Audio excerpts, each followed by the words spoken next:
Israel's war on Gaza will be high on the agenda in talks between US President Donald Trump and his Turkish counterpart Recep Tayyip Erdogan at the White House.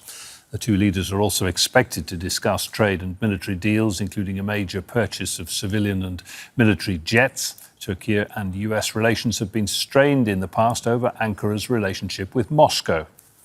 Well, ahead of their closed-doors meeting, President Donald Trump was asked whether the US and Turkey were on the same page in condemning Israel's war on Gaza. Well, I don't know his stance. I can't tell you about that. I just say that we want to get Gaza over with. I had a great meeting with the leaders of that area, of that region, generally speaking, the Middle East. We had a great meeting the other day at UNGA, as you know, and I think we're close to getting some kind of a deal done. Yeah, we want to get the hostages back. I have to get the hostages back. We're the ones that got the hostages, all of them that we have now. But it looks like there are 20 living hostages and probably 38 or so dead hostages. Pretty sad. Well, our White House correspondent Kimberly Halkett joins us now. And Kimberly, a lot on the agenda for these two leaders, as we heard, their trade and defence ties, the war between Ukraine and Russia. But Donald Trump, interestingly, saying, I think we're close to a deal on Gaza. That's right, Jonah. We've been hearing for a couple of days now that, or at least one day, that there is some sort of framework deal, but it has not been made public. But what is interesting is that the issue of Gaza really exposes a friction point between the otherwise warm relationship between Recep Tayyip Erdogan and Donald Trump.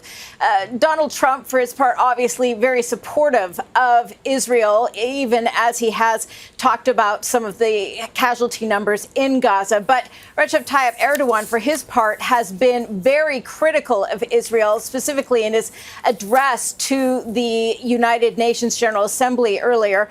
And as a result, what we know is that Donald Trump, when asked about this, said that he didn't know the stance of Turkey's leader, even though it has been made very clear. So he really danced and kind of tried to avoid that friction point.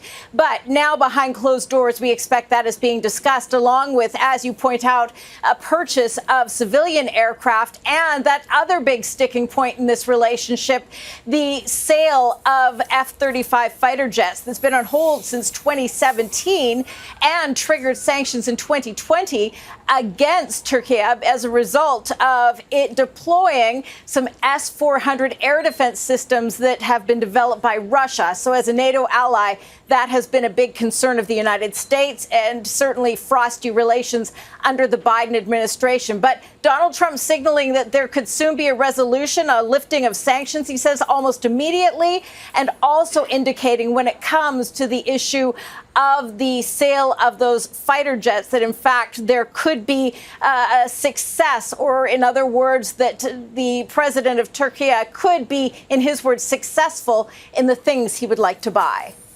Kimberly, thank you. Our White House correspondent there, Kimberly Halkett. Don't miss out. Get the full picture. Subscribe to Al Jazeera for reliable news, expert insight. Like, share, stay ahead.